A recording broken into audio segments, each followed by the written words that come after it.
नमस्कार दोस्तों। अहोई अष्टमी का व्रत माताएं अपने बच्चों की लंबी उम्र की कामना तथा सुख संपन्नता के लिए हर वर्ष कार्तिक कृष्ण अष्टमी के दिन करती है। इस दिन माता पार्वती के अहोई स्वरूप की आराधना की जाती है।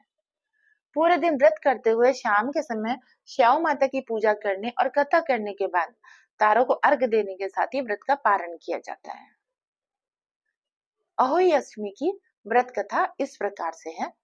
एक साहूकार था जिसके 7 बेटे और 7 बहुएं थी। दिवाली से पहले कार्तिक बदी अष्टमी को सातों बहुएं अपनी इकलौती ननंद के साथ जंगल में जाकर खदान में मिट्टी खोद रही थी। मिट्टी खोदते खोदते ननंद के हाथ से अचानक स्याऊ का बच्चा मर गया। इससे स्याऊ माता बहुत नाराज हो गई और उससे कहने लगी, इसके बदले अब मैं तेरी कोख बांध दूंगी। तब ननंद अपनी सातों भाभियों से बोली कि तुम में से कोई अपनी कोख बंधवा लो। 6 भाभीियों ने अपनी कोख बंधवाने से इनकार कर दिया, लेकिन छोटी भाभी सोचने लगी कि अगर मैंने अपनी कोख नहीं बंधवाई तो सासू जी नाराज हो जाएंगी। यह सोचकर ननंद के बदले छोटी भाभी ने अपनी कोख बंधवा ली। अब इसके बाद उसकी जो भी बच्चा होता वह 7 दिन का होकर मर जाता। इसी तरह वर्षों बीतते गए। एक दिन पंडित जी को बुलाकर छोटी बहू ने पूछा, मेरी संतान 7वें दिन क्यों मर जाती है? तब पंडित जी ने उसे बताया, तुम इसका एक उपाय करो। तुम सुरही गाय की सेवा करो। सुरही माता की भाईली है, वह तेरी कोख खुलवा देगी और तब तेरा बच्चा जिएगा भी। अब छोटी बहू ने जल्दी उठकर रोज सुरही गाय के नीचे साफ सफाई करना शुरू कर दिया। सुरही गाय ने सोचा, रोज उठकर कौन मेरी सेवा कर रहा है, सो आज देखूंगी। इसलिए गौ माता एक दिन बहुत सवेरे उठी और क्या देखती है कि साहूकार के बेटे की बहू उसके नीचे साफ सफाई कर रही है।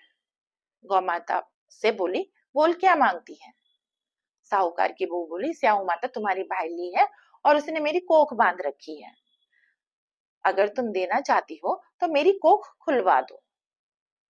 अब गौ माता समुद्र पार साहूकार की बहू को अपनी भाईली के पास लेकर चल पड़ी। रास्ते में कड़ी धूप थी, सो एक जगह वे दोनों एक पेड़ के नीचे बैठ गई।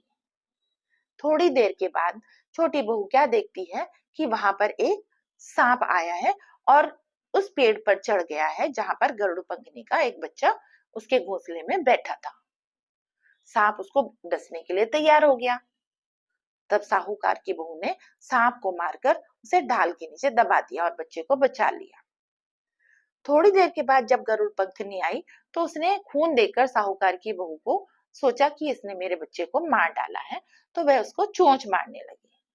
तब साहूकार की बहू बोली, मैंने तेरे बच्चे को नहीं मारा, बल्कि सांप तेरे बच्चे के करीब आया है, मैंने तो उससे तेरे बच्चे की रक्षा ही की है।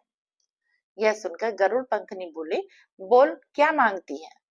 वह बोली, 7 समुद्र पार स्याऊ माता रहती है, हमें तो उसके पास पहुंचा दे। तब गरुड़ पंखनी ने दोनों को अपनी पीठ पर बैठाकर श्याऊ माता के पास पहुंचा दिया। श्याऊ माता उनको देखकर बोली, आ बहन, बहुत दिनों में आई है। फिर कहने लगी, बहन मेरे सिर में जुएं पड़ गई हैं। तब सुरई के कहने पर साहूकार की बहू ने उसके ये सारी जुएं निकाल दी। इस पर स्याहू माता प्रसन्न होकर बोली, तूने मेरे सिर में बहुत सिलाई घेरी है, इसलिए तेरे 7 बेटे और 7 बहुएं तेरी बहुत सेवा करेंगी। इस पर साहूकार की छोटी बहू ने कहा, मेरे तो एक भी बेटा नहीं है, 7 बेटे कहाँ से होंगे और 7 बहुएं कहाँ से आएंगी? श्याम माता ने सोचने लगी।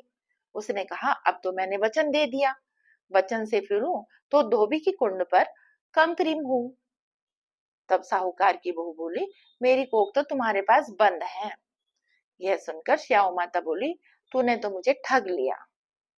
जा, अब तेरे घर पर तुझे 7 बहुएं ही मिलेंगी और 7 बेटों के साथ बैठी मिलेंगी। तू जाकर उजमन करियो। 7 अहुई बनाकर 7 कढ़ाई करना। वह लौटकर घर आई तो वहां देखा कि उसके 7 बेटे 7 बहुएं बैठी चौपड़ खेल रहे हैं और घर में बहुत खुशी है। यह देखकर वह बहुत प्रसन्न हुई। उसने 7 अहोई बनाई, 7 उजमन किए और 7 कढ़ाई की। तो दोस्तों, यह थी अहोई माता की कथा। आशा है आप सभी को पसंद आई होगी। तो जिस तरह अहोई माता ने साहूकार की छोटी बहू का भला किया, इसी तरह वह सभी का भला करे। नमस्कार।